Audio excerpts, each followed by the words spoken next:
negeri Minangkabau, negeri para ulama lahir. Ada yang berskala nasional, bahkan berskala internasional. Mereka lahir dari negeri Minangkabau ini. Negeri Minangkabau adalah kampungnya para ulama. Di negeri ini lahirlah Buya Hamka, yang tidak ada orang Indonesia yang tidak tahu siapa beliau. Dan sebelum beliau ada Imam Bonjol beserta rekan-rekan beliau yang luar biasa menebarkan agama Allah. Dari luar negeri, ulama Ahmad Khatib Al-Minangkabawi yang berasal dari daerah Mekah berdarahkan Minang, dan satu persatu dari ulama-ulama cerdik pandai yang lahir dari negeri yang luar biasa ini. Dari hati yang teramat dalam, mudah-mudahan kita bisa mengikuti jejak langkah mereka. Walaupun kita sadar bahwa ternyata cucu-cucu Buya Hamka dan cucu-cucu ulama-ulama yang pernah lahir di negeri ini seolah-olah kehilangan derap langkah mereka. Seolah-olah jejak langkah para ulama tersebut berhenti, dan sepertinya ada yang menyengajanya untuk berhenti.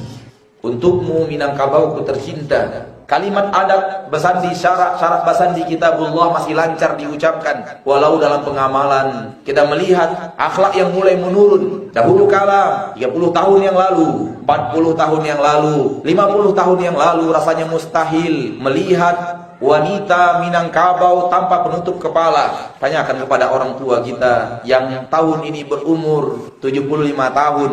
Bagaimana Minangkabau 50 tahun yang lalu? Takkan ada seorang wanita pun yang berani keluar rumah tanpa penutup kepala. Akan diteriaki orang sekampung dan keluarganya akan malu. Sekarang sudah berani keluar wanita-wanitanya tanpa penutup paha. Bukankah demikian? Dahulu kala ketika ada wanita hamil di luar nikah adalah aib yang bagaikan gunung Singgalang dijatuhkan di rumah mereka. Tapi sekarang sepertinya sudah tidak aib. Apa yang terjadi?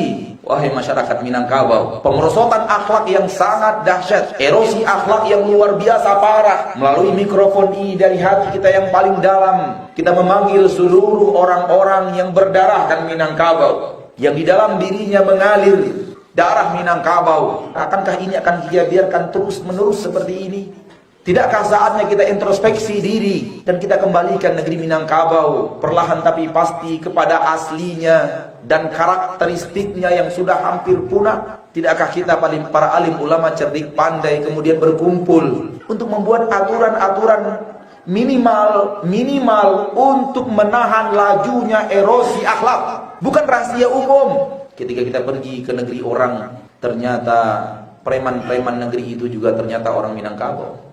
Dulu ulama-ulama di negeri mereka orang Minangkabau, sekarang sudah terbalik. Kita harus berbenah. Kalau kita mencintai negeri Minangkabau, berusaha membenahi diri kita, membenahi anak dan istri kita, dan kemudian menghimbau dari orang-orang berkuasa di negeri ini, dari orang-orang terpandang di negeri ini, dari orang-orang yang kata-katanya didengar di negeri ini, yang hatinya terbuka untuk mendengarkan apa yang kita katakan daripada himbauan. Fadzakir innama anta mudzakir lasta alaihim bimusaitir. Telapak tangan kita menegadah ke arahnya agar dia lahirkan kembali generasi-generasi penerus di negeri ini.